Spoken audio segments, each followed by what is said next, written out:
Trésor, mémoire de radio, présente. 13 mémoire de radio, presente. 13 mémoire de radio, presente. 13 mémoire de radio, presente.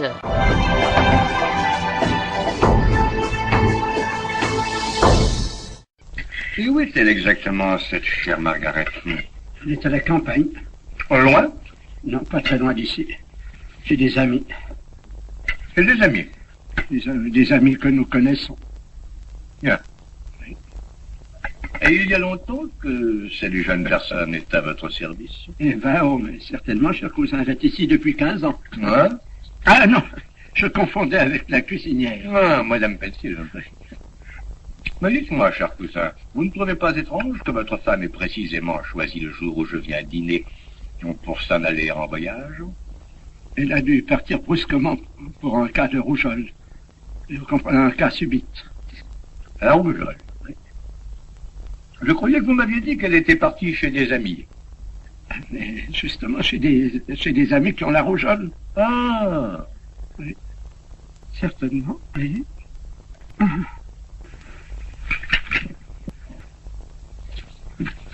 Oh, pardon.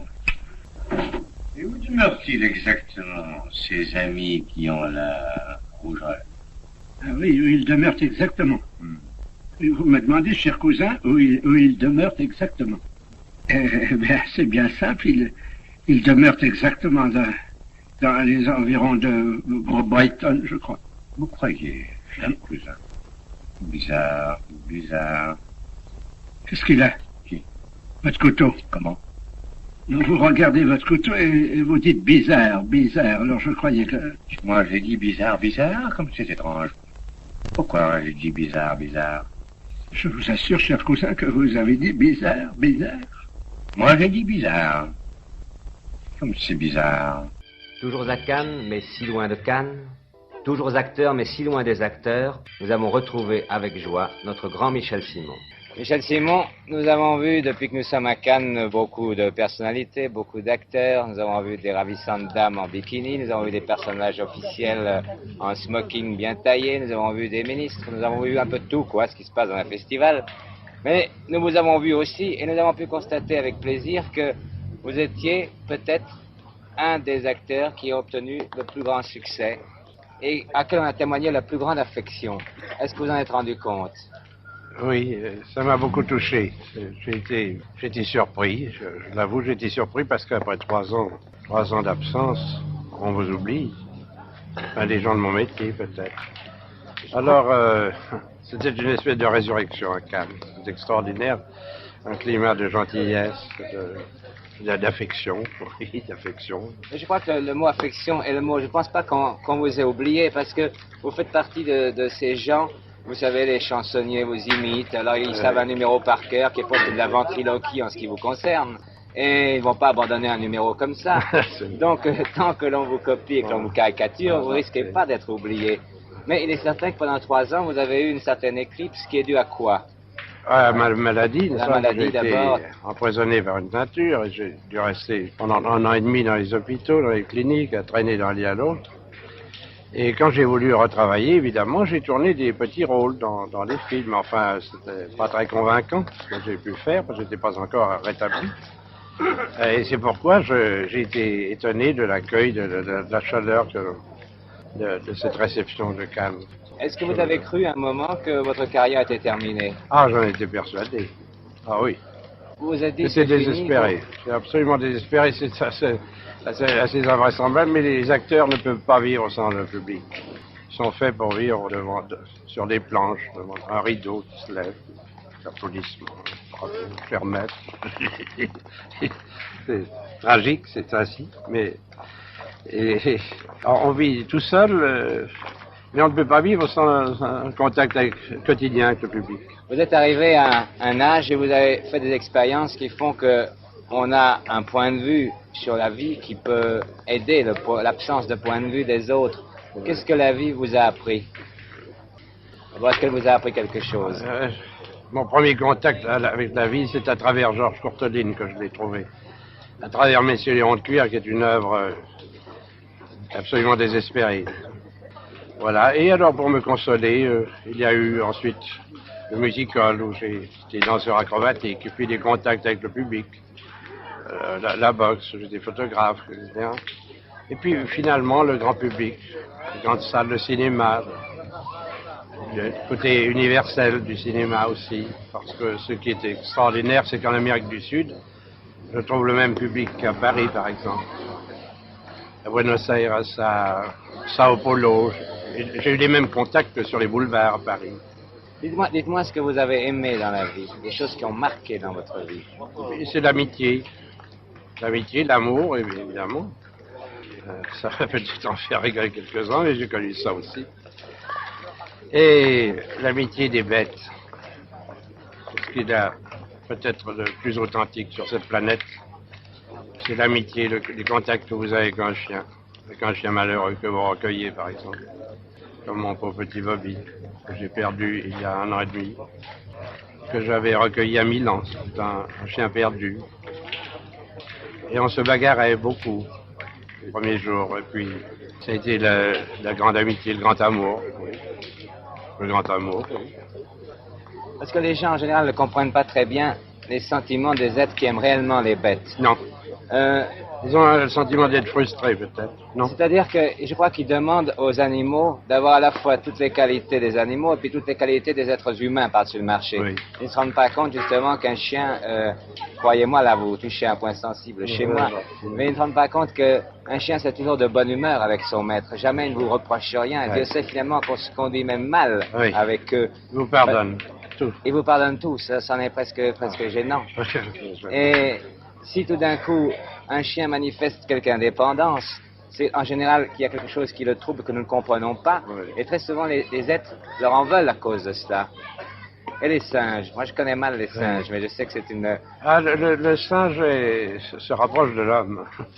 C'est ce qu'on pourrait lui reprocher, évidemment. Et quelle sorte d'animaux avez-vous en ce moment? J'ai une petite guenon qui est très affectueuse, qui est très gentille, mais qui est très jalouse. Et qui mord. Et qui mord jusqu'au sang, et qui a des canines terribles. Et elle est jalouse pourquoi? Elle est féroce. Parce qu'elle a peur que vous l'abandonniez. C'est une bête féroce. Elle n'accepte aucune présence féminine chez moi. Et plus la femme est jolie, plus elle lui en veut. Parce qu'elle sait faire la distinction. Ah oui. Voilà. Et j'ai des chats que j'ai recueillis. J'ai des oiseaux également que j'ai recueillis. Mais en général, les gens qui aiment les chiens, par exemple, n'ont pas de chat. Oui. Vous n'avez pas détaillé. Non, je m'attacherai peut-être à un insecte sur la fin de mes jours, si je finis en prison, par exemple. Parce que vous finiriez en prison. Est-ce qu'on sait? On sait ce qui nous attend sur cette planète de fous. C'est une histoire assez curieuse. Amélie n'avait jamais rien voulu savoir avec un blanc.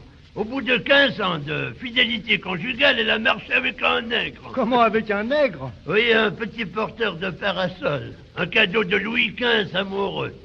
Sacré Louis XV. Mon arrière-grand-maman n'avait pas de tempérament. Et bien qu'elle fût très belle, elle était fidèle. Pas une fois elle ne trompe pas mon arrière-grand-papa. Oui, c'était une vertu, comme on n'en voit plus. Mais depuis la Dubarry, la grande mode à Paris était d'avoir un petit nègre de Tahiti.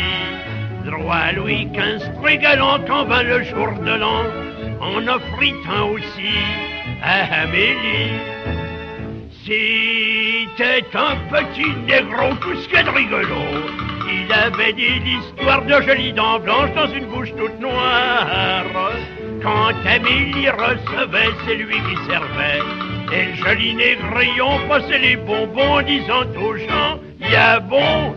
Mais dites donc, elle est banale, votre histoire. Oui, mais attendez, c'est pas fini. Oui, mais un soir qu'Amélie allait pour se mettre au lit, en retirant sa chemise, elle vit surprise. Au milieu de ses draps blancs, le petit nègre tremblant, qui lui dit, moi, y en a froid, toi réchauffez-moi. Elle entra, vous pouvez le croire, dans une colère noire, mais sa colère finie, elle entra dans le lit. N'ayant pas le cœur inhumain, elle réchauffa le gamin. Vous devinez après ça ce qui se passa. Amélie et son négro firent méli-mélo. Elle passa dit l'histoire des tas de nuit blanche près de sa passion noire. Elle acquitte en peu de temps du tempérament. Et chiffant le jargon de son négrillon, elle criait dans le noir, y'a bon.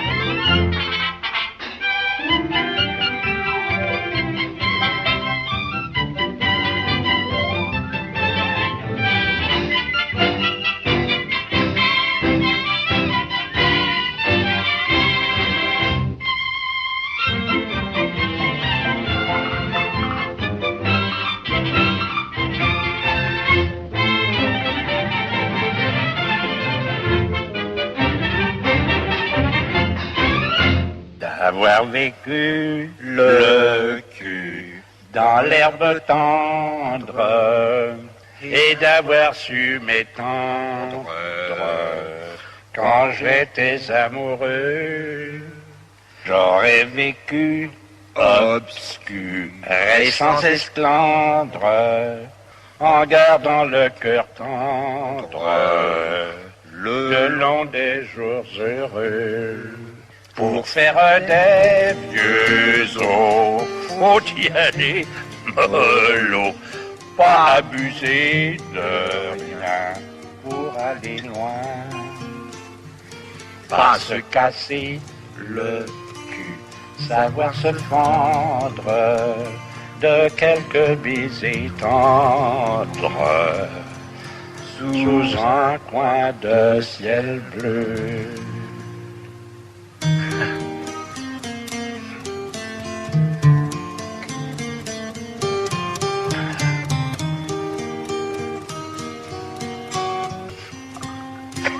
Pas se casser le cul, savoir se fendre de quelques baisers tendres sous un coin de ciel bleu.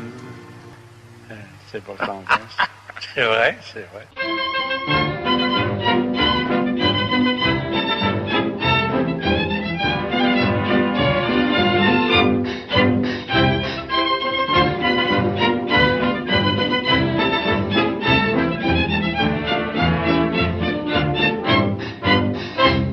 Je me souviens encore de son fin profil. Lorsqu'un soir au bal nous fîmes connaissance, elle était charmante et mince comme un fil, de grands yeux rêveurs et plein d'innocence. Tout dans sa personne était délicat. Elle voulut bien m'accorder une danse et je me disais, pendant la polka, tandis que nous sautions tous deux en cadence. Elle est épatante, cette petite femme-là. C'est phénoménal la grâce qu'elle a. Elle est aussi souple qu'un roseau, légère comme un oiseau. Quoiqu'un peu timide et manquant d'appât, elle est très gentille et ne me déplaît pas. Parmi toutes celles qui sont là, il n'y en a pas deux comme ça. On s'est retrouvés au hasard des jours chez d'autres amis qui nous invitèrent et je lui faisais discrètement la cour. On sympathisait comme caractère et puis l'existence nous a séparés. Mais j'ai conservé le souvenir idyllique de son corps menu, joliment cambré, et de sa voix douce au timbre angélique. Elle est épatante, cette petite femme-là, me dis-je en songeant qu'elle m'en sorcela. Qu'est-elle devenue? Je n'en sais rien, mais moi je me souviens. Malgré le temps passé, je revois devant mes yeux son air enfantin, ses gestes gracieux. Et mon cœur bien vite la reconnaîtra, y en a pas deux comme ça.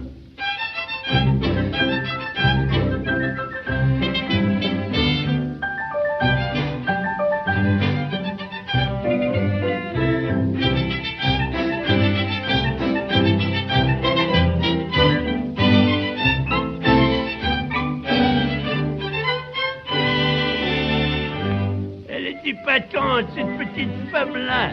C'est phénoménal la grâce qu'elle a. Elle est aussi souple qu'un roseau, légère comme un oiseau. Quoiqu'un peu timide et manquant d'appât, elle est très gentille et ne me déplaît pas. Parmi toutes celles qui sont là, y en a pas deux comme ça.